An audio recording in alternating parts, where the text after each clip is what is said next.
नमस्कार प्रिय विद्यार्थियों, आप सभी का स्वागत है आपके अपने YouTube channel Shukla study point में। मैं शिवम शुक्ला आप सभी दोस्तों का हार्दिक स्वागत करता हूं। आज की वीडियो के माध्यम से हम चर्चा करेंगे गृह विज्ञान के बारे में, यानी होम साइंस के बारे में। अगर आप बीए के सेकंड सेमेस्टर में हैं और आपका सब्जेक्ट है गृह विज्ञान यानी होम साइंस, और आपकी परीक्षा हो रही है ऑब्जेक्टिव, चाहे मेजर में चाहे माइनर में, तो आप इस वीडियो को अंत तक जरूर देख लीजिएगा। इसमें आपको पढ़ना होता है introduction to clothing and textiles and family resource management के बारे में आपको जानना होता है। बीए सेकंड सेमेस्टर से बनने वाले मोस्ट इंपॉर्टेंट 100 एमसीक्यूज के बारे में आज के वीडियो के माध्यम से बारीकी के साथ मैं बताने वाला हूं। पिछले वर्ष जो पूछे गए प्रश्नोत्तरी हैं, अब की बार जो परीक्षा में आए हैं, उन सभी को समाहित करके यह वीडियो बनाया जा रहा है। ऐसे ही तमाम प्रकार के मध्यकालीन इतिहास का भी लेक्चर आप देख पाएंगे दोस्तों। ठीक है, मध्यकालीन इतिहास का भी लेक्चर, ये लेक्चर आपको मिल जाएगा को करिकुलर मास्टर, हमारा दूसरा चैनल है। वहां पर आप मध्यकालीन इतिहास का लेक्चर देख पाएंगे, second semester history of medieval India वाला, ऐसे ही पॉलिटिकल साइंस वाला, हिंदी वाला, इन सभी का लेक्चर जो है सेकंड सेमेस्टर का को करिकुलर मास्टर हमारा दूसरा चैनल है, वहां पर अवेलेबल है। अगर आपने नहीं देखा तो प्लीज देख लीजिएगा। अब हम होम साइंस से बनने वाले मोस्ट इंपोर्टेंट प्रश्नों की तरफ बढ़ते हैं। दोस्तों आगे बढ़ते हैं। ये है आपका BA second semester home science का पेपर। ठीक है, जिसमें क्या पढ़ना है, introduction to clothing and textiles and family resource management, यानी परिवार संसाधन प्रबंधन कह सकते हैं इसको। टेक्सटाइल और टेक्सटाइल माने होता है कि वस्त्र विज्ञान के बारे में कुछ जानकारी, और क्लोथिंग माने होता है कपड़ा, यानी कि वस्त्र और परिसज्जा के बारे में विस्तार से हमको जानना है इसमें। ठीक है, अब यहाँ पर एक चीज़ ध्यान रखेंगे कि इसमें 75 नंबर का पूर्णांक दिया गया है और 1.5 घंटे की परीक्षा हो रही है। प्रश्न पुस्तिका को तब तक ना खोलें जब तक आपसे कहा ना जाए, ये निर्देश लिखा है। प्रश्न पुस्तिका में 100 प्रश्न है, परीक्षार्थियों को केवल 75 प्रश्नों के ही उत्तर देने हैं, यानी कि आपको 25 क्वेश्चन छोड़ देने हैं। तो आप ऐसे 25 क्वेश्चन को छाड़ लीजिए जिसको आपको नहीं आता हो, उनको आप गोला काला कर दीजिए कि भाई इनको हमको करना ही नहीं है। तो जो नहीं आ रहे 25 उनमें से निकाल दीजिए, बाकी 75 क्वेश्चन जो आपको आ रहे हो उनको आप ही करिए, बाकी सभी प्रश्नों को मत कीजिएगा। ये बात आप ध्यान रखेंगे। ठीक है, आगे देखते हैं। पहला क्वेश्चन आपकी स्क्रीन पर आ चुका दोस्तों, फटाफट से आप देखेंगे। प्रश्न है, परिवार जीवन चक्र क्या है, बताएंगे दोस्तों। परिवार जीवन चक्र, परिवार जीवन चक्र विवाह होता है? नहीं। परिवार विकास के विभिन्न चरण, बिल्कुल, परिवार विकास के विभिन्न चरणों को ही परिवार जीवन चक्र कहते हैं। बी ऑप्शन इसका करेक्ट आंसर हो जाएगा। नेक्स्ट क्वेश्चन देखें, परिवार जीवन चक्र फैमिली लाइफ साइकिल कहते हैं इसको। एक अवधारणा है जो बताती है कि एक परिवार अपने अस्तित्व के दौरान किन चरणों से गुजरता है, जैसे प्रारंभिक परिवार, फिर विस्तृत परिवार, ठीक है, फिर संकुचित परिवार, किस तरीके से उसका विकास होता है, वही चीज को दिखाता है। दूसरा प्रश्न, संसाधनों की एक विशेषता इनमें से क्या है। संसाधनों की विशेषता क्या होती दोस्तों? संसाधन की विशेषता यह है कि असीमित, असीमित संसाधन नहीं दोस्तों। संसाधन कैसे हैं? सीमित संसाधन है, बीइंग लिमिटेड। ठीक है, इसका बी ऑप्शन करेक्ट आंसर हो जाएगा। देखिए दोस्तों, अर्थशास्त्र और गृह प्रबंधन में संसाधन यानी रिसोर्स जो होता है हमेशा सीमित ही होते हैं, जबकि मानवीय आवश्यकताएं कैसी होती हैं? मानवीय आवश्यकताएं असीमित होती हैं और संसाधन सीमित होते हैं। इसी सीमित संसाधनों में मनुष्य की असीमित इच्छाओं की पूर्ति कर देना ही एक अच्छी या एक अच्छा प्रबंधन कहलाता है, एक अच्छी गृहिणी का कर्तव्य होता है। एक अच्छे अर्थशास्त्र में क्या होता है, एक अच्छा अर्थशास्त्री क्या होता है, जो असीमित जो मनुष्य की इच्छाएं हैं उसको सीमित संसाधनों में कंप्लीट कर दे, पूरा कर दे। ठीक है, तीसरा क्वेश्चन, प्रश्न है, निम्न में से कौन मानव संसाधन के उदाहरण है? गैर मानव संसाधन, नॉन ह्यूमन रिसोर्स का उदाहरण इनमें से क्या है? देखिए, उपकरण ये मानव संसाधन नहीं है, धन वस्तुएं ये सब गैर मानव संसाधन है। डी ऑप्शन लगा देंगे, उपरोक्त सभी करेक्ट आंसर हो जाएगा। ये बात, जैसे समय, धन, वस्तुएं ये सब उपकरण है, भौतिक चीजें हैं, गैर मानव संसाधन है, क्योंकि ये व्यक्ति के भीतर नहीं बल्कि व्यक्ति के बाहर उपलब्ध होते हैं और बाहर से ही व्यक्ति को जो है लाभ पहुंचाते हैं। चौथा क्वेश्चन आपका आ चुका है, संसाधनों के उपयोग को प्रभावित करने वाला कारक कौन सा है दोस्तों? संसाधनों के उपयोग को प्रभावित करने वाला कारक है, परिवार का आकार कैसा है, शिक्षा कितनी है, और आय यानी इनकम कितनी है, आय।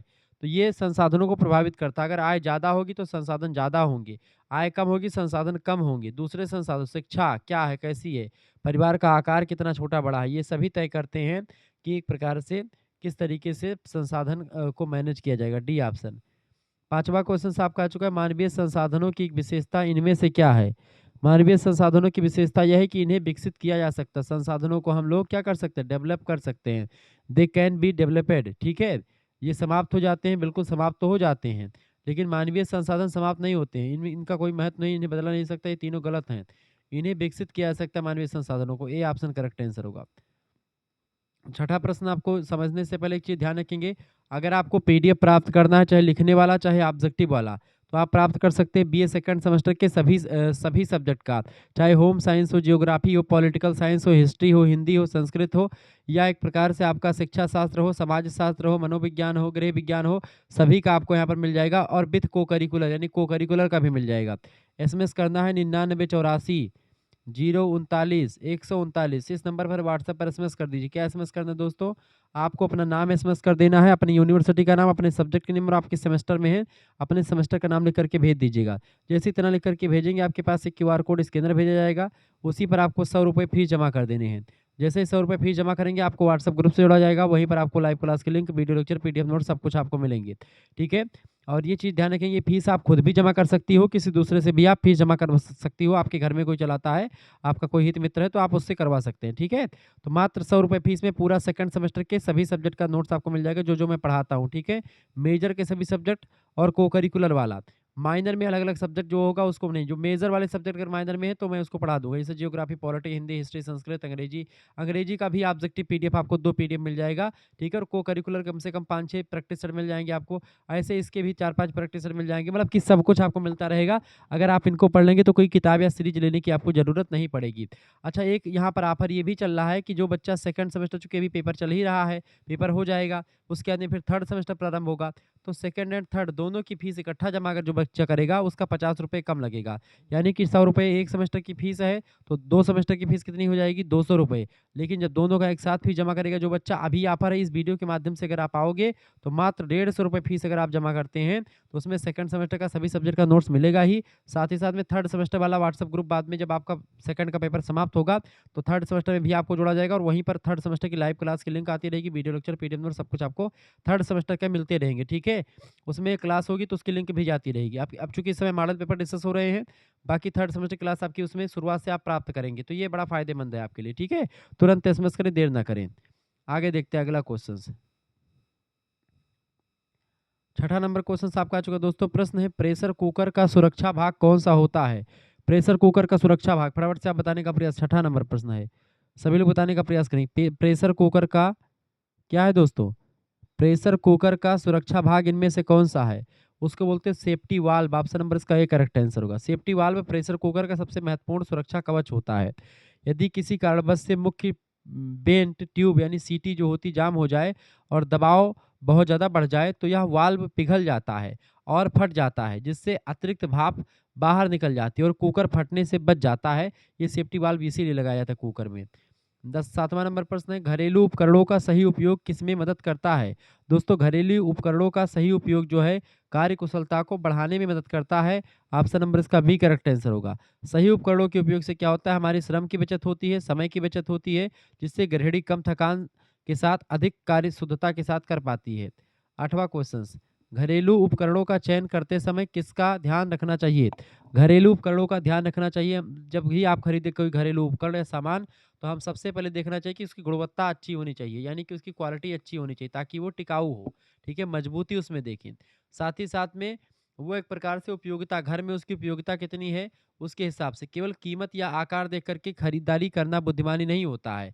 अगर आप उसका गुणवत्ता यानी क्वालिटी अच्छी है और उसकी उपयोगिता परिवार में ज़्यादा है, तब आप उस सामान को खरीद करके लाइए। बी ऑप्शन इसका राइट आंसर होगा। 9 नंबर प्रश्न है आपका, कार्य सरलीकरण करण में कार्य सरलीकरण तो कार्य को, जैसे कि पहले औरतें चूल्हे पर खाना बनाती थी, बड़ा मेहनत पड़ता था, जाँता होता था, उससे आटा पीसती थी, गेहूँ पीसती थी। सुबह 4 बजे उठ करके ये पहले आटा निकाल लिया जाता था कि भाई सुबह बनाना है रोटी। अब क्या है, चक्की से आटा पीस गया, तो चक्की जब से लग गई तब से ये कार्य सरलीकरण हो गया। अब पहले क्या था, चूल्हे पे खाना बना, अब गैस है, इंडक्शन है, किसी पर रख दिया, उधर इंडक्शन पे कुछ बनना रख दिया, उधर फिट से लगा दिया, मतलब कि गैस ना धीमा करना, तेज करना, आप बढ़िया एक आँच में पका रहे हैं आराम से। तो कार्य सरलीकरण यही होता है। गृह प्रबंधन में होम मैनेजमेंट के लिए मुंडेल के सिद्धांत का उपयोग जो है, कार्य सरलीकरण के मुंडेल का सिद्धांत गृह प्रबंधन में मदद करता है। ऑप्शन नंबर इसका सी करेक्ट आंसर होगा। 10 नंबर प्रश्न, वॉशिंग मशीन। पहले औरतें होती थी पटक पटक के पूरा कपड़ा साफ करती थी, हमारी माता जी थी, चौकी भी घर की नहीं बनी रहती थी सही से, ईंटा-ऊँटा वहीं पर रखा रहता था। उसी पर उनको कपड़ा छाँटना पड़ता था, कपड़ा धुलना पड़ता था और 4 भाई हम थे, चारों सभी का कपड़ा, पिताजी का कपड़ा, दादा का, दादी सबका, दादी तो अपना धो लेती थी, दादा का कपड़ा हो गया या फिर मतलब सबका तमाम सारा कपड़ा हो जाता था। वो जो है बैठती थी किसी-किसी दिन जो है तो पूरा कम से कम 4-4 घंटे लग जाते थे कपड़ा धुलने में, इतना कपड़ा हो जाता था। ठीक है? तो हम लोगों को बुलाती थी मम्मी, भैया ले जाओ इसको जो है फैला दो या इसको जो है पानी चला दो, ये नल नलका होता है हैंड पंप, उससे पानी चलाना पड़ता था। ठीक है? तो वो पानी हम लोग चलाएँ, मम्मी हमारी धोती रहे, फिर उसको हम लोग भी थोड़ा-सा उसमें लग जाते थे। इस तरीके से बड़ा बढ़िया वो मतलब कि बड़ा बढ़िया क्या बहुत मेहनत पड़ती थी। ठीक है? अब क्या है, अब भैया शादी हुई बड़े भाई साहब की, उसमें आ गई वॉशिंग मशीन, फिर छोटे भाई मझले वाली की शादी उनमें भी आ गई, हमारे वाली शादी हमें भी वॉशिंग मशीन मिल गई। अब उसमें क्या है, तुरंत कपड़ा उठाओ, निरमा उठाओ, सर्फ़ उसमें डालो, कपड़ा दाओ, घुमा करके बड़े आराम से काम हो जा रहा है। यानी कि तो इससे क्या हो रहा है कि बहुत समय की बचत हो रही है और औरतों को थकान बहुत कम पड़ रही है। ठीक है? तो वॉशिंग मशीन किस ऊर्जा से चलती है दोस्तों? वॉशिंग मशीन बिजली से चलती है, इलेक्ट्रिसिटी से। सी ऑप्शन इसका करेक्ट आंसर हो जाएगा। 11 नंबर क्वेश्चन आपका आ चुका है, फटाफट से आप देखने का प्रयास करेंगे। प्रश्न है, नियंत्रण में किसका मूल्यांकन किया जाता है दोस्तों? नियंत्रण में किसका मूल्यांकन करते हैं? फटाफट से आप बताने का प्रयास करेंगे। 11 नंबर का करेक्ट आंसर क्या हो जाएगा? नियंत्रण में किसका मूल्यांकन किया जाता है? तो कार्य की प्रगति का दोस्तों नियंत्रण में कार्य की प्रगति का मूल्यांकन किया जाता है। प्रबंधन के नियंत्रण में यह चरण देखा जाता है कि कार्य योजना के अनुसार हो रहा है कोई भी काम कि नहीं। 12 नंबर प्रश्न, नियंत्रण से क्या लाभ होता है? नियंत्रण से लाभ होता है कि गलतियों को सुधारा जा सकता है। ऑप्शन नंबर इसका सी करेक्ट आंसर हो जाएगा। ठीक है? अगला क्वेश्चन आपके स्क्रीन पर आ चुका है। 13 नंबर प्रश्न है, नियंत्रण की तुलना की जाती है। नियंत्रण की तुलना, कंट्रोल की तुलना योजना और वास्तविक कार्य से करी जाती है। इसका ए ऑप्शन करेक्ट आंसर हो जाएगा। बढ़िया प्रश्न है आपके। 14 नंबर प्रश्न है, मूल्यांकन से क्या लाभ होता है? मूल्यांकन, एवोल्यूशन बताएंगे। What is the benefits of evolution? मूल्यांकन का लाभ ये है कि भविष्य के कार्यों में सुधार हो सकता है। अगर किसी काम को किसी ने किया, उसका मूल्यांकन किया, हमने देखा कि कैसे-कैसे हुआ है, फिर भविष्य में हम उसमें क्या कमियां रह रही उसको भी ढूंढ करके अच्छा काम करेंगे ताकि अगला और अच्छा हो। 15 नंबर प्रश्न है, गृह प्रबंधन में मूल्य किसे प्रभावित करते हैं? तो गृह प्रबंधन में मूल्य जो होते हैं दोस्तों, वो निर्णय लेने को प्रभावित करते हैं। ऑप्शन नंबर इसका सी करेक्ट आंसर हो जाएगा। डिसीजन मेकिंग को प्रभावित करते हैं। 15 नंबर का करेक्ट आंसर क्या हो जाएगा? हमारे मूल्य ही हमारे निर्णयों का आधार होते हैं। हम क्या चुनते हैं या हमारे मूल्यों पर डिपेंड करता है। ठीक है? आगे बढ़ते हैं। 16 नंबर क्वेश्चन आपका आ चुका है दोस्तों, फटाफट से आप देखेंगे। प्रश्न है, गृह प्रबंधन में निर्णय लेने का मुख्य उद्देश्य क्या है? 16 नंबर, गृह प्रबंधन में निर्णय लेने का जो है मुख्य उद्देश्य क्या होता है? निर्णय लेना मुख्य उद्देश्य इसलिए होता है दोस्तों इसमें, क्योंकि संसाधनों का सही उपयोग किया जा सके। ठीक है? यानी कि प्रॉपर यूज ऑफ रिसोर्सेज। अगर निर्णय अच्छा होगा तो अच्छा उपयोग कर पाएंगे, निर्णय बुरा होगा तो फिर संसाधन बेकार हो जाएंगे। 17 नंबर क्वेश्चन, आय संसाधनों के उपयोग को कैसे प्रभावित करती है? आय यानी income, how does income affect the use of resource? यानी आय जो होता है वो क्रय शक्ति बढ़ाती है, खरीदारी को बढ़ाती है दोस्तों। ठीक है? ऑप्शन नंबर इसका ए करेक्ट आंसर हो जाएगा। इंक्रीज परचेजिंग, जब परिवार की आय अधिक होती है तो उनकी वस्तुओं और सेवाओं को खरीदने की जो क्षमता होती है, परचेजिंग जो पावर होती है, वो बढ़ जाती है, जिससे संसाधनों का दायरा जो होता है वो बढ़ जाता है। 18 नंबर क्वेश्चन आपका आ चुका, समय योजना में लचीलापन क्यों आवश्यक है? समय योजना में लचीलापन आवश्यक है दोस्तों अप्रत्याशित कार्यों के लिए। ऑप्शन नंबर इसका बी करेक्ट आंसर हो जाएगा। ठीक है? अप्रत्याशित कार्यों के लिए, फॉर अनएक्सपेक्टेड टास्क के लिए। जीवन में कई बार अचानक मेहमान आ जाते हैं, ठीक है, या कोई बीमार पड़ जाए, तो ऐसे कार्य को बोलते हैं अप्रत्याशित कार्य। तो समय योजना में लचीलापन इसलिए आवश्यक है क्योंकि समय योजना आपने फिट कर लिया कि हमको इतने बजे पढ़ना है, इतने बजे पढ़ाना है, इतने बजे खाना है, इतने बजे बनाना है, इतने बजे नहाना है। अब बीच में कोई मेहमान आ गया, कोई बीमार पड़ गया, तो ऐसे में आप अपने समय योजना में टाइम प्लान जो आपने किया हुआ है, उसमें कुछ फ्लेक्सिबिलिटी लाइए, उसमें कुछ बदलाव कीजिए। इससे लचीली अगर नहीं होगी तो इससे तनाव बढ़ जाएगा। आप सोचेंगे हमारा काम ये, अगर भाई छूट गया, इतना छूट गया, वो हो गया, ये हो गया, तो ऐसे में जो है दिक्कत हो जाएगी। जैसे अभी मैं हूँ, अब शादी मेरी इसमें थी, इसी इसी में पेपर बच्चों का चल रहा था, ठीक है? पिता जी उसमें डेट फिक्स कर दिए थे। अब हम उस समय थे नहीं जब डेट फिक्स हो रही थी, ठीक है? तो अब ना उसमें बोल, जब बड़े बूढ़े बैठे हो तो उसके बीच में आप बोल भी नहीं सकते हो कि भाई बोलोगे कि चलो चल करके सबके सामने, नहीं इसको ऐसा करो, ऐसा नहीं वैसा करो, ठीक है? तो उसमें क्या हुआ कि भाई मुझे बड़ा टेंशन हो रहा था कि मतलब शादी भी है और टेंशन इधर बढ़ रहा था कि बच्चों का पेपर है, कैसे हो रहा होगा क्या नहीं होगा। मैं पहले से 1 महीना पहले से तमाम सारी वीडियो शूट करके आपके लिए रख रहा था कि भाई कहीं ना कहीं कुछ ना कुछ तो डालते रहो भाई, बच्चों को पढ़ने के लिए चाहिए। तो ऐसे समय योजना हमेशा फ्लेक्सिबल होनी चाहिए, यानी कोई चीज़ फंक्शन आ जाए, अचानक से कुछ भी हो जाए, तो उसके लिए आपको एक जो है उसमें थोड़ा बहुत संशोधन कर देना चाहिए। ऐसा नहीं कि उसी को लेकर के एकदम से टेंशनाइज़ हो जाओ, पगला जाओगे फिर उसी में। 19 नंबर क्वेश्चन से समय योजना से क्या लाभ होता है? दोस्तों समय योजना से लाभ क्या होता है? समय योजना से लाभ ये होता है कि कार्य समय पर पूरे हो जाते हैं। ऑप्शन नंबर इसका सी करेक्ट आंसर हो जाएगा। 20 नंबर प्रश्न आपका जो समय प्रबंधन का एक सामान्य उपकरण इनमें से कौन सा है? समय प्रबंधन का एक सामान्य उपकरण होता है कैलेंडर। कैलेंडर हमें तिथियों, त्योहारों और महत्वपूर्ण नियुक्तियों को याद रखने और भविष्य की योजना बनाने में क्या करता है? मदद करता है। 21 नंबर मूल्य व्यक्ति के किस पहलू को प्रभावित करता है? तो मूल्य जो होता है व्यक्ति के किस पहलू को प्रभावित करता है? 21 नंबर का राइट आंसर क्या हो जाएगा? फटाफट से आप बताने का प्रयास करेंगे। 21 नंबर का करेक्ट आंसर क्या हो जाएगा दोस्तों? बहुत ही जबरदस्त तरीके से आप चीज़ों को समझ पा रहे हैं, बता पा रहे हैं। चलिए, मूल्य जो होता है वो एक प्रकार से व्यवहार को प्रभावित करता है, बिहेवियर को। ए ऑप्शन राइट आंसर होगा। 22 नंबर क्वेश्चन से मूल्य किसके द्वारा विकसित होते हैं? मूल्य परिवार और समाज के द्वारा विकसित होते हैं। ऑप्शन नंबर इसका बी करेक्ट आंसर होगा। लक्ष्य किसके आधार पर निर्धारित किए जाते हैं? लक्ष्य आवश्यकताएं और इच्छाओं के आधार पर आपके लक्ष्य जो होते हैं हमेशा व्यक्ति की जरूरत और उनकी भविष्य की जो इच्छाएं आकांक्षाएं हैं उनके हिसाब से ही डिसाइड होती है। ऑप्शन नंबर इसका सी करेक्ट आंसर हो जाएगा। 24 नंबर प्रश्न आपका चुका लक्ष्य किस प्रकार के हो सकते हैं? लक्ष्य दोस्तों किस प्रकार के हो सकते हैं?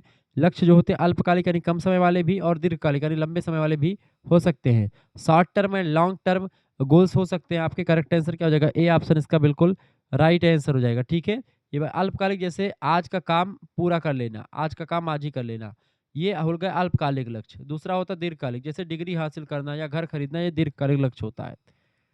25 नंबर क्वेश्चन से आपका चुका निर्णय लेने की प्रक्रिया किससे संबंधित है दोस्तों? 25 नंबर निर्णय लेने की प्रक्रिया जो होता है ये विकल्पों का चयन से संबंधित है। ऑप्शन नंबर इसका सी करेक्ट आंसर हो जाएगा। ठीक है, नेक्स्ट क्वेश्चन आपके स्क्रीन पर आ चुका, फटाफट से आप देखने का प्रयास करेंगे।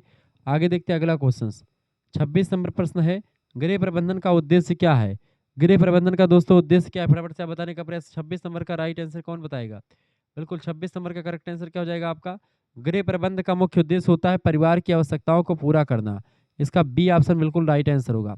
अंग्रेजी वाले बच्चे इधर देखते हुए चलेंगे। 27 नंबर गृह प्रबंध में किन संसाधनों का उपयोग होता है दोस्तों? 27 नंबर गृह प्रबंधन में जो है धन, ऊर्जा और समय सभी का उपयोग होता है। इसका डी ऑप्शन करेक्ट आंसर हो जाएगा। 28 नंबर क्वेश्चन से गृह प्रबंध में कौन सा तत्व सबसे महत्वपूर्ण होता है? गृह प्रबंधन में दोस्तों कौन सा तत्व सबसे महत्वपूर्ण होता है? तो देखिए इनमें से योजना बनाना, संगठन यानी प्लानिंग, ऑर्गेनाइजिंग एंड कंट्रोलिंग और नियंत्रण, ये सब जो होता है नियंत्रण, योजना, संगठन, तीनों जो होता है होम मैनेजमेंट के लिए बहुत जरूरी तत्व होते हैं। उपरोक्त सभी करेक्ट आंसर हो जाएगा। 30 नंबर क्वेश्चन से आप देखेंगे गृह प्रबंध की बाधाओं को दूर करने के लिए क्या आवश्यक है दोस्तों? गृह प्रबंध की बाधाओं को दूर करने के लिए प्रॉपर प्लानिंग की जरूरत होती है, यानी उचित योजना की जरूरत होती है। ऑप्शन नंबर इसका बी करेक्ट आंसर हो जाएगा। गृह प्रबंधन में जो बाधाएं आती हैं उनको खत्म कैसे करेंगे? हम उचित योजना बना करके उन बाधाओं को निपटेंगे, उन बाधाओं से खत्म करेंगे। ज्ञान की कमी गृह प्रबंधन में किस प्रकार की बाधा है? ज्ञान की कमी दोस्तों गृह प्रबंधन में व्यक्तिगत बाधा होती है, पर्सनल बाधा होती है। ऑप्शन नंबर इसका सी करेक्ट आंसर होगा, क्योंकि ज्ञान, कौशल और कुशलता व्यक्ति की आंतरिक गुण होते हैं। यदि प्रबंधन करने वाले व्यक्ति के पास पर्याप्त ज्ञान नहीं है तो यह जो होता है उसकी व्यक्तिगत कमी या बाधा मानी जाएगी। ठीक है, सभी की नहीं मानी जाएगी। 31 नंबर क्वेश्चन से गृह प्रबंधन में ऊर्जा क्या है? फटाफट से आप बताने का प्रयास करेंगे। गृह प्रबंधन में ऊर्जा क्या होती है दोस्तों? सभी लोग बताने का प्रयास करेंगे। गृह प्रबंधन में ऊर्जा जो होती है, बिल्कुल गृह प्रबंधन में ऊर्जा, कार्य करने की क्षमता को ऊर्जा कहते हैं। ऑप्शन नंबर इसका सी करेक्ट आंसर होगा। 32 नंबर ऊर्जा प्रबंधन का मुख्य उद्देश्य क्या है? ऊर्जा प्रबंधन का मुख्य उद्देश्य थकान कम करना और कार्य कुशलता को बढ़ाना। ठीक है, ऑप्शन नंबर इसका बी करेक्ट आंसर हो जाएगा। अगला 33 नंबर प्रश्न, थकान के मुख्य प्रकार कौन कौन से? शारीरिक थकान और मानसिक थकान, दो प्रकार की थकान होती है। सी ऑप्शन इसका बिल्कुल राइट आंसर हो जाएगा। ठीक है, पेशीय परिश्रम से होने वाली श्रम को मतलब कि जो है थकान को शारीरिक थकान कहते हैं, और जब बोरियत महसूस हो, मानसिक तनाव हो तो उसकी वजह से मानसिक थकान हो जाता है। 34 नंबर प्रश्न, थकान कम करने का उपाय क्या है? थकान कम कर सकते हैं आप उचित विश्राम लेकर के, प्रॉपर रेस्ट लेकर के। ए ऑप्शन करेक्ट आंसर होगा। 35 नंबर प्रश्न है परिवार की आय का सही प्रबंधन किससे संभव है? दोस्तों बताएंगे। परिवार के आय का सही प्रबंधन जो होता है बजट बना करके अगर चाप चलेंगे तभी संभव है। ठीक है, ऑप्शन नंबर इसका बी करेक्ट आंसर हो जाएगा। आगे देखते हैं अगला क्वेश्चन आपका जो 36 नंबर प्रश्न है दोस्तों। 36 नंबर प्रश्न है योजना प्रबंध प्रक्रिया का कौन सा चरण है? बताएंगे। 36 नंबर योजना प्रबंध प्रक्रिया का चरण इनमें से कौन सा? योजना प्रबंध प्रक्रिया का, योजना प्रबंधन प्रक्रिया का पहला चरण होता है योजना बनाना। ऑप्शन नंबर इसका ए करेक्ट आंसर हो जाएगा। ठीक है, क्लियर। नियोजन यानी योजना बनाना, प्लानिंग करना। अगला क्वेश्चन, योजना बनाने में किन संसाधनों को ध्यान में रखा जाता है? तो योजना बनाने में हम लोग संसाधनों का धन, समय और ऊर्जा, तीनों संसाधनों का ध्यान रखते हैं ताकि धन की भी बचत हो, समय की बचत हो, ऊर्जा की भी बचत हो। ठीक है, अगला क्वेश्चन 38 नंबर प्रश्न आपकी स्क्रीन पर आ चुका है। प्रश्न, अच्छी योजना के क्या लाभ होते हैं? अच्छी योजना का लाभ ये होता है दोस्तों कि समय जो होता है, मतलब कार्य जो होता है आसानी से और कम समय में पूरा हो जाता है। इसका बी ऑप्शन करेक्ट आंसर होगा। 39 नंबर प्रश्न है, गृह प्रबंधन में योजनाएं किसके अनुसार बनाई जाती हैं? गृह प्रबंधन में दोस्तों योजनाएं जो होती परिवार की आवश्यकता के अनुरूप बनाई जाती हैं। ऑप्शन नंबर इसका सी करेक्ट आंसर होगा। 40 नंबर क्वेश्चन है, संगठन में कौन सा तत्व महत्वपूर्ण है? 40 नंबर, संगठन में कौन सा तत्व महत्वपूर्ण है दोस्तों? संगठन में जो है कार्यों का विभाजन जो होता है वो महत्वपूर्ण होता है। ऑप्शन नंबर इसका बी करेक्ट आंसर हो जाएगा। 46 नंबर क्वेश्चन आपका आ चुका है, वॉशिंग मशीन का क्या लाभ है दोस्तों? वॉशिंग मशीन का लाभ है कि इससे क्या होती है, श्रम की बचत होती है वॉशिंग मशीन से। कपड़ा पटक पटक के धोबिया घाट जिसे नहीं छाटना पड़ता है, तुरंत डालो काम खत्म।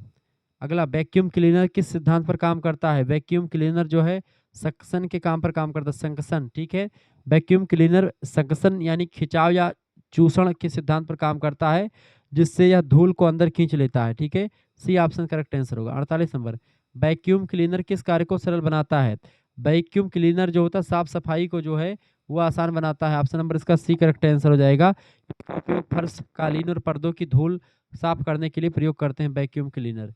49 नंबर क्वेश्चन से, सोलर कुकर, प्रश्न क्या आ चुका है आपका 49 नंबर, सोलर कुकर कुकर किसका मतलब उपयोग किसके लिए किया जाता है?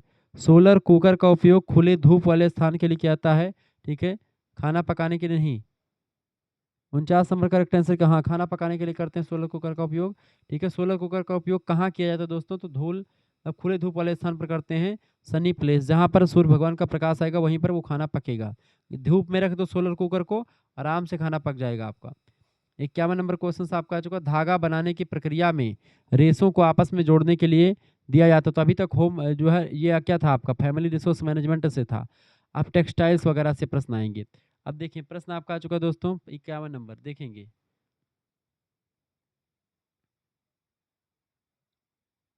प्रश्न है, धागा बनाने की प्रक्रिया में रेशों को आपस में जोड़ने के लिए क्या क्या दिया जाता है? तो उनको मरोड़ दिया जाता है। ऑप्शन नंबर इसका सी करेक्ट आंसर होगा। कताई के दौरान रेशों को बट करके या मरोड़ करके उनमें मजबूती और निरंतरता लाई जाती है, जिससे धागे का रूप ले लेते हैं तंतु जो होते हैं। 52 नंबर प्रश्न, धागे की मोटाई को क्या कहा जाता है?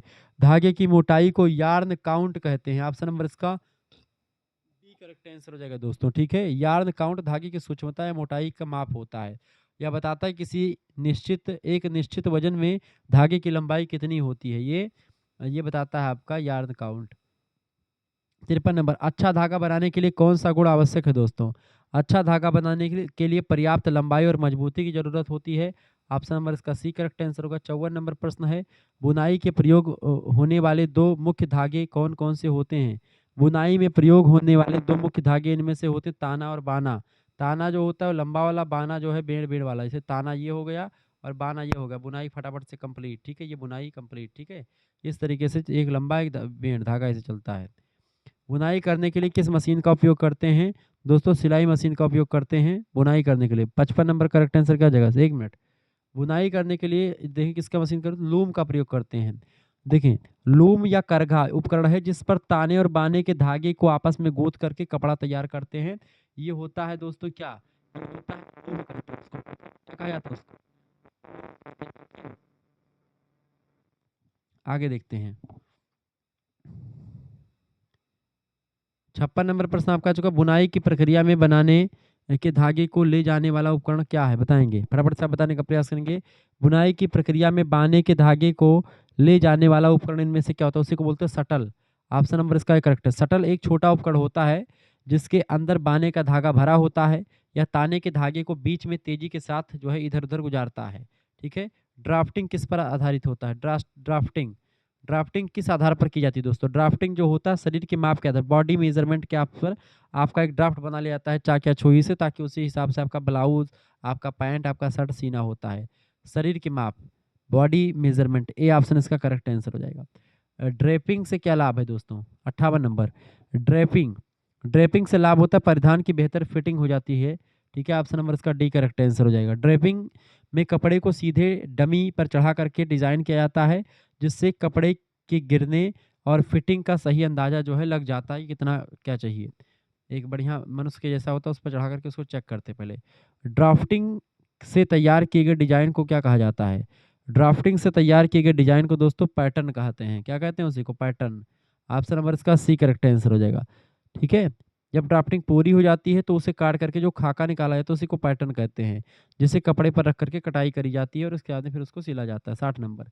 ड्राफ्टिंग में सीधी रेखा खींचने के लिए किस उपकरण का उपयोग करते हैं? तो इसमें हम स्केल का उपयोग करते हैं। ऑप्शन नंबर इसका बी करेक्ट आंसर होगा। 61 नंबर क्वेश्चन आपकी स्क्रीन पर आ चुका है, फटाफट से आप देखने का प्रयास करेंगे। प्रश्न है, फाइबर की क्रिम्प किससे संबंधित है? फाइबर की क्रिम्प दोस्तों ये लहरदार बनावट से रिलेटेड है। ऑप्शन नंबर इसका ए करेक्ट आंसर हो जाएगा। जिस बच्चे का पेपर है बढ़िया तरीके से सही सही ऑप्शन लगाया, बहुत सारा सब क्वेश्चन सही लगा हुआ है। 62 नंबर क्वेश्चन से, निम्न में से कौन प्राथमिक गुण नहीं है? प्राथमिक गुण इनमें से देखिए, चमक जो है प्राथमिक गुण नहीं है, बाकी लचीलापन, लंबाई और मजबूती ये धागे के प्राथमिक गुण होते हैं। चमक जो होता है उसके बाद में दी जाती है। अगला 63 नंबर क्वेश्चन से, कपास से बीज अलग करने की प्रक्रिया क्या कहलाती है? कपास से बीज नहीं बल्कि बीज होना चाहिए वहां पर। तो कपास से बीज अलग करने की प्रक्रिया को गिनिंग कहा जाता है। क्या कहते हैं? गिनिंग। इस प्रक्रिया को हिंदी में ओटाई कहते हैं। ठीक है, गिनिंग को। गिनिंग माने ओटाई।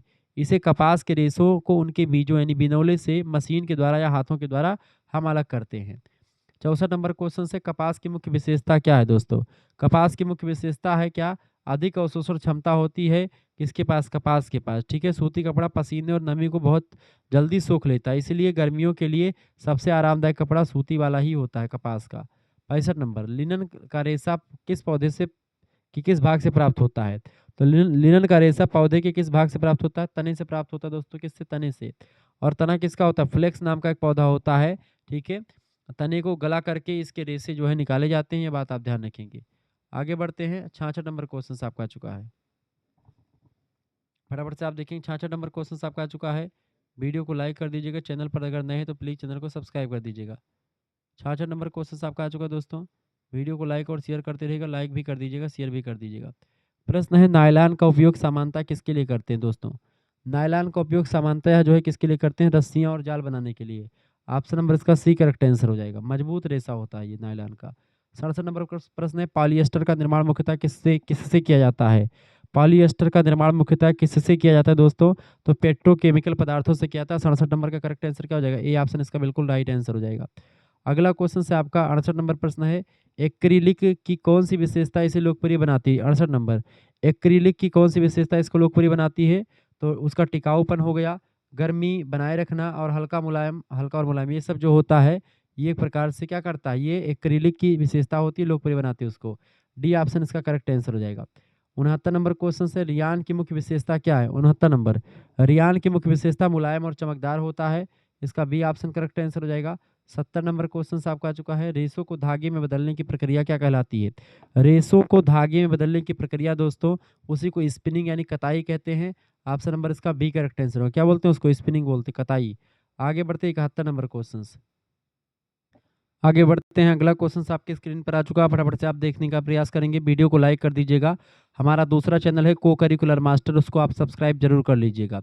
71 नंबर प्रश्न है, वस्त्र बनाने के लिए उपयोग की जाने वाली मूल सामग्री को क्या कहते हैं? बताएंगे।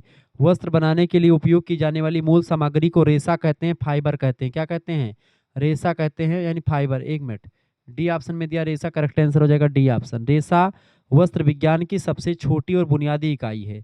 रेशों को आपस में बट करके यानी उसको निचोड़ मतलब मड़ करके धागा बनाया जाता है और फिर धागों की बुनाई करके फैब्रिक यानी कपड़ा बनाते हैं। ठीक है, अगला 72 नंबर, धागा किससे बनता है दोस्तों?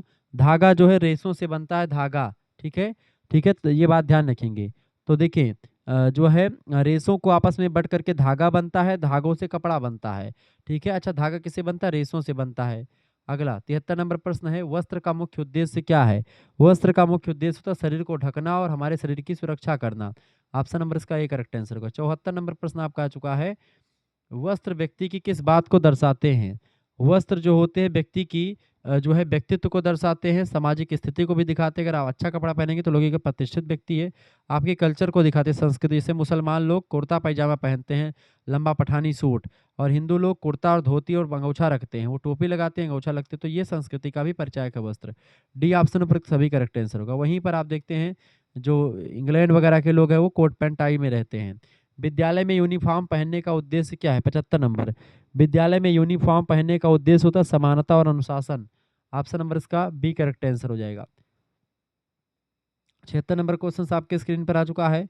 प्रश्न है, लिनन के कपड़े किस मौसम में अधिक उपयुक्त होते हैं? लिनन जो होता है वो गर्मी के मौसम में अगर आप पहनेंगे, इस समय अगर पहनेंगे तो अच्छा माना जाएगा। C option. लिनन जो होता है फ्लेक्स नामक पौधे के तने से प्राप्त करते हैं। यह नमी को जल्दी सोखता है और शरीर को ठंडा रखता है, इसलिए गर्मियों के लिए सबसे अच्छा माना जाता है लिनन का कपड़ा। ठीक है, सूती कपड़ा भी अच्छा माना जा सकता है क्योंकि पसीने को सोख लेता है। और जब लू की हवा भी चलती है और आपको खूब पसीना हो तो तब भी ठंडी लगती, ठंड हवा लगेगी। भेड़ से ऊन काटने की प्रक्रिया क्या कहलाती है? तो भेड़ से ऊन काटने की प्रक्रिया को सियरिंग कहते हैं।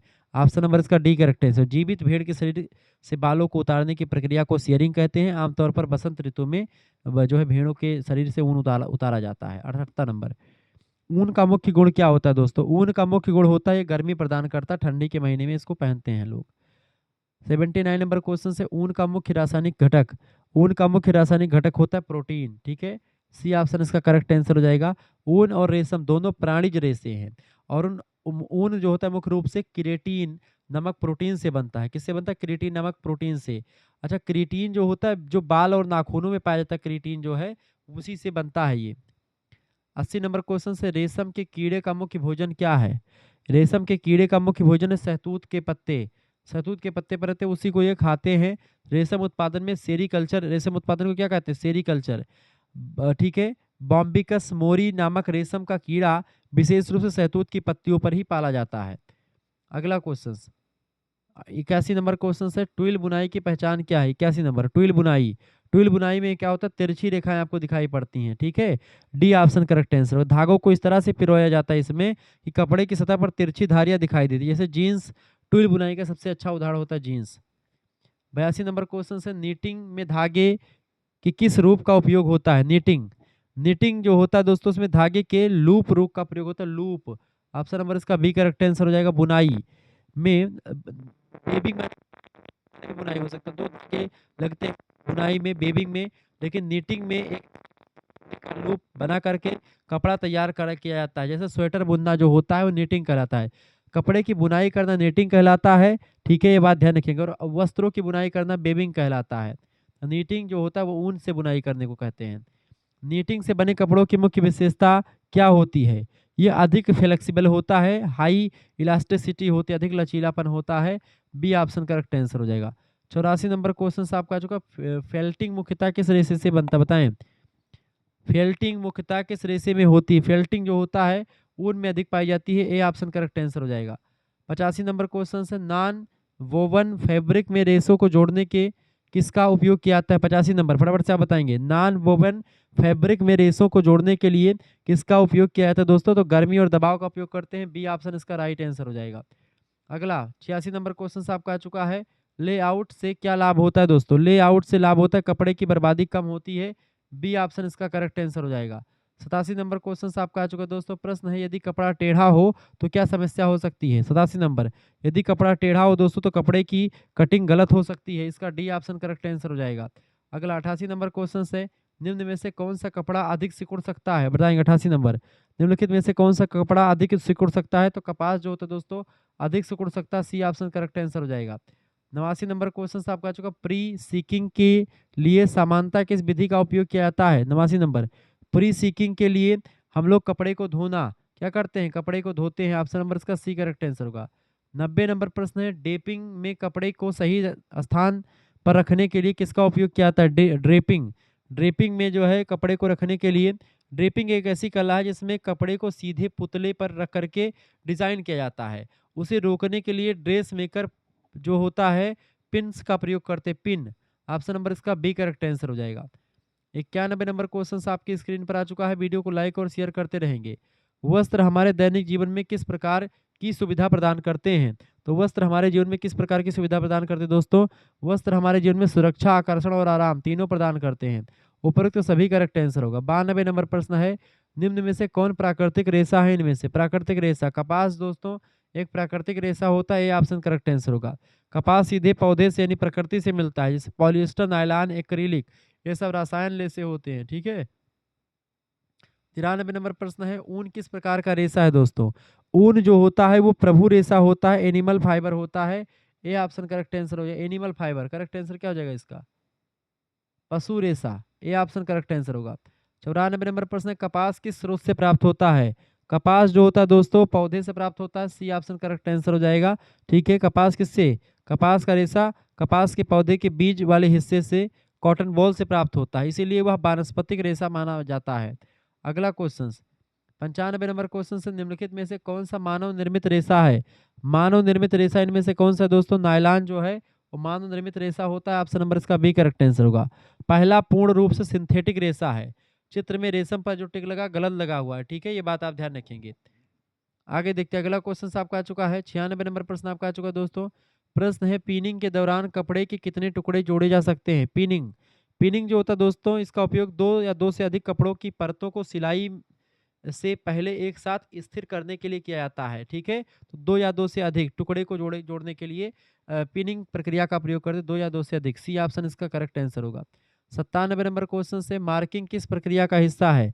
मार्किंग मार्किंग परिधान निर्माण में, गवर्नमेंट जो है कंस्ट्रक्शन में कपड़ा काटने से पहले उस पर चाक या पेंसिल से जो निशान लगाए जाते हैं उसी को मार्किंग कहते हैं। सिलाई का एक महत्वपूर्ण चरण होता है। जैसे आपकी नाप अगर दर्जी लेता है, तुरंत जो है वो या तो पेन से लिख लेता है या फिर उसी कपड़े पर फटाफट से लिख देता है कि भाई प्याज, पेन से, सुई छुरी से, साख से, मार्कर से लिख देता है। तो परिधान निर्माण, गवर्नमेंट्स कंस्ट्रक्शन। 98 नंबर क्वेश्चन से, मार्किंग के लिए किस प्रकार की चाक का उपयोग किया जाता है? तो मार्किंग के लिए हम लोग टेलर चाक का प्रयोग करते हैं। टेलर्स चाक अलग आता है, सी ऑप्शन इसका करेक्ट आंसर हो जाएगा। ठीक है। विशेष प्रकार की एक सख्त बैक्स या मिट्टी की चाक होती है जो कपड़े पर निशान तो छोड़ती है, लेकिन जब कपड़ा धोया जाता है, झाड़ा जाता है, तो तुरंत जो है वो चाक साफ भी हो जाती है। ऐसा नहीं कि वो हमेशा लिखी नहीं रहेगी। 99 नंबर क्वेश्चन से, कटिंग करते समय किसका ध्यान रखना चाहिए? हमको कपड़े को कटिंग करते समय कपड़ा और कपड़े की दिशा, पैटर्न एंड फैब्रिक ग्रेन दोनों को ध्यान में रखना चाहिए। कपड़े को हमेशा ग्रेन लाइन, ताने बाने की दिशा के अनुसार काटना चाहिए, अन्यथा कपड़े का आकार बिगड़ सकता है। इसलिए हमेशा कपड़ा और कपड़े की दिशा पर फोकस करना चाहिए। ए ऑप्शन इसका बिल्कुल करेक्ट आंसर होगा। और लास्ट क्वेश्चन से आपका प्रश्न है, कटिंग करते समय कपड़े को किसके अनुसार काटा जाता है? कटिंग करते समय कपड़े को हमेशा जो आपने पैटर्न सेट किया है उस पैटर्न के अकॉर्डिंग आपको काटना है। ब्राउन पेपर पर या शीट पर पहले से जो खाका या पैटर्न आपने तैयार किया हुआ है, उसी पैटर्न के आधार पर ही आप जो है कपड़े की कटिंग हमेशा इसी पैटर्न के अनुसार करनी चाहिए, यानी पैटर्न ऑप्शन नंबर इसका बी करेक्ट आंसर। इस तरीके से आपने जो है 100 क्वेश्चंस को समझ लिया दोस्तों। 100 क्वेश्चन मैंने आपको बता दिए। ये आंसर की home science BA second semester की है, आप इसको देख लीजिएगा। छत्रपति साहू जी महाराज कानपुर विश्वविद्यालय का पेपर है, लेकिन बुंदेलखंड यूनिवर्सिटी झांसी के लिए, दीनदयाल उपाध्याय गोरखपुर विश्वविद्यालय के लिए, सिद्धार्थ यूनिवर्सिटी के वस्तु के लिए, महाराजा सुहेलदेव आजमगढ़ विश्वविद्यालय की माइनर के लिए। इसके अलावा आपका और भी तमाम प्रकार के विश्वविद्यालय हैं, जैसे एमजी प्यारे बरेली, रोहिलखंड, मासा कुमारी Saharanpur, Raja Mahendra Pratap Singh State University, Bundelkhand University Jhansi, doctor Bhimrao Ambedkar Agra विश्वविद्यालय, छत्रपति साहू जी महाराज कानपुर विश्वविद्यालय, चौधरी चरण सिंह मेरठ विश्वविद्यालय, ठीक है, लखनऊ विश्वविद्यालय।